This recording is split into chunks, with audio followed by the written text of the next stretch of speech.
All right, guys, we just watched the last episode of The Acolyte, and spoilers here. I think that was probably the worst way they could have ended the season. Well, guess we should have expected that. To be fair, I don't think there was really any way to wrap up all the loose ends and existing plot lines in a way that was satisfying. However, nothing about this episode made any sense, and the characters' actions seemed to only exist to further the plot and help the show stay consistent with the existing lore. You can't be serious, man. You cannot be serious! So personally for me, that episode felt like a big fat stinker.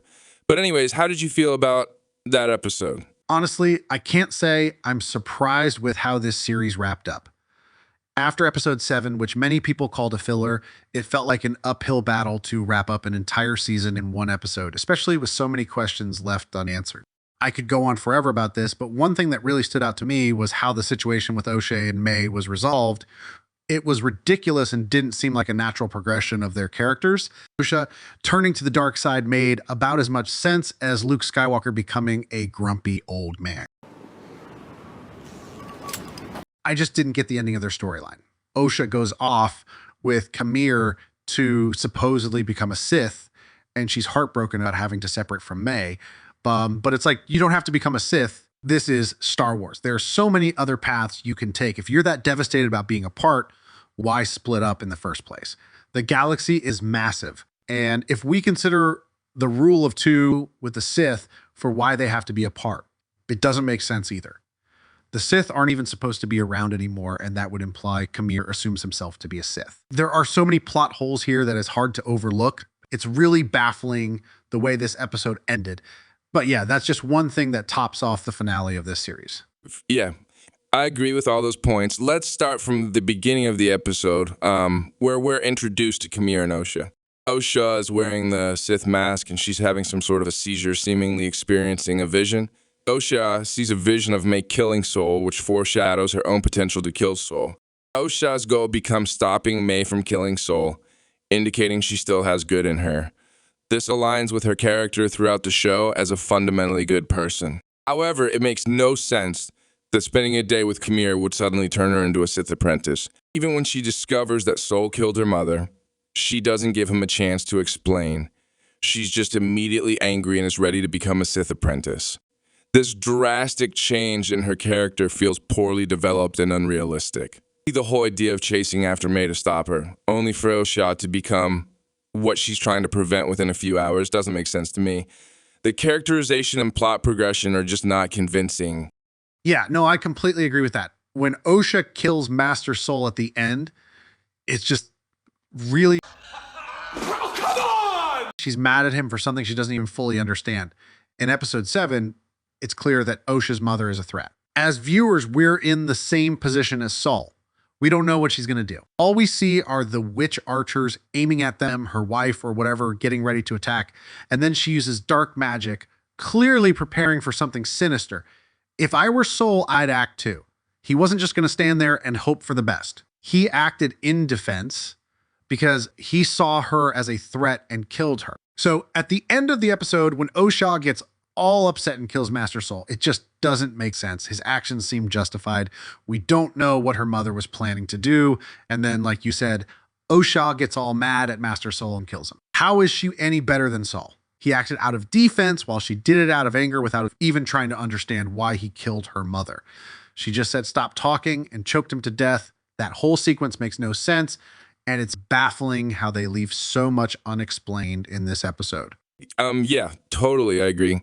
Another thing I wanted to bring up is when Basil tried to sabotage the ship when Sol was chasing May in the asteroid field. It really infuriated me when that furry little rat creature did that without any explanation. It feels like so many times in the episode, characters do things or events happen just to make the plot convenient. That's a prime example. Why did Basil act that way? He doesn't seem to be on May's side. In episode 6, it even tries to fight her. That made zero sense to me, and they didn't explain it at all. But another thing that stood out to me was when Kamir and O'Shea are leaving the planet. We see a scene with a dark hooded figure in a cave, which seems like a reference to some Sith character, maybe Plagueis. I'm not sure what they were going for there. Maybe they were trying to set up a season 2. Thank goodness that's probably not going to happen.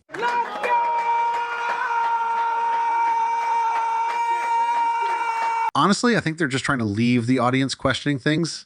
Like you said, setting it up for a potential season 2. But I've heard rumors that they're not going to do a season 2 because of how poorly season 1 performed. I don't know if that's confirmed. There's a lot of speculation, but it definitely seems like a setup for another season, potentially introducing the next villain. Speaking of villains and heroes, I find it interesting how they make the Jedi seem like the bad guys throughout the show, while Osha, May, and the whole witch clan are portrayed as the good guys.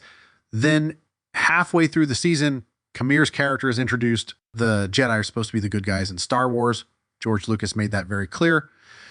It's good versus evil. Very simple. There are two kinds of people in the world: compassionate people and selfish people. The selfish people live on the dark side. The compassionate people live on the light side. But in this show, you're constantly switching back and forth, trying to figure out who to root for. In the end, it makes you not really root for anyone. Personally, I couldn't get behind any of the characters because I didn't know who was doing the right thing. It seems like they're all acting on their own selfish interests, not doing anything for their people. They're all just being selfish. When you're writing a show, you want to create characters that people can get behind. That's good writing. Disney really struggles with this. They don't know how to make you connect with characters. If you can't do that right off the bat, you're left with a bunch of cinematics and flashy scenes. That's something they definitely need to work on. It really stuck with me. No, just like you said, they're really trying hard to make the Jedi seem like the bad guys in the show. It doesn't make sense to me, especially with the whole witch coven situation. The witches were being hostile, and the Jedi acted in self-defense. But later in the show, the younger Padawan kills himself out of guilt, and so can't tell the truth to Osha because he feels so guilty. They're really pushing the narrative that the Jedi did something horrible, but to me, it didn't seem that bad from their perspective. And speaking of Saul, he's supposed to be this kind-hearted character who really cares about the twins. So if he's so compassionate, why doesn't he tell the Senate or the High Council about the Sith? Oh, I didn't think about it at all. I don't pay any attention to that stuff. That's a huge issue affecting everyone. And he's truly kind and compassionate. That should have been the first thing he mentioned as soon as he got off the planet. But because of the prequels and the timeline, he can't, and they don't explain it very well. No, yeah, well put. Like I said before, all these characters are selfish. They just do what they want. It's like Anakin said in Revenge of the Sith. The Jedi are selfless. They only care about others. But in this show, every single character seems to be acting on their own self-interest. They don't seem selfless at all.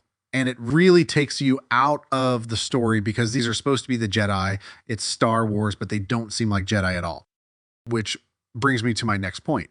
When you have a big franchise like this, whether it's Star Wars, Marvel, or whatever, it's really important to tie all these stories together in some way to make them connect. The Acolyte doesn't even feel like Star Wars, except when we see lightsabers and stuff like that. This story doesn't connect to anything else. If you were to go way back to the High Republic or way into the future where it doesn't connect, that's fine. I get it.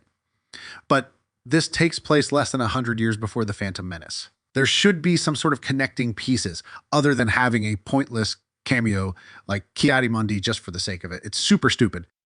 They just don't connect these stories. And it's heartbreaking to see Star Wars has so much potential and they're just blowing it, burning this franchise to the ground. No, yeah, I completely agree. I think the Acolyte really highlights what's wrong with Disney and Star Wars these days. They just can't make good stories anymore. It's as simple as that. We haven't seen anything on par with the prequels or Clone Wars in a long time, and it's really disappointing. And Star Wars has so much potential, but it's just not being realized. Anyway, that's about all I had to say about the episode. Do you have any final thoughts? To be honest, I can rant on about this entire season for another hour if I wanted to, but we just wanted to give our main points on this last episode. If you guys made it to the end of this video, we really appreciate you.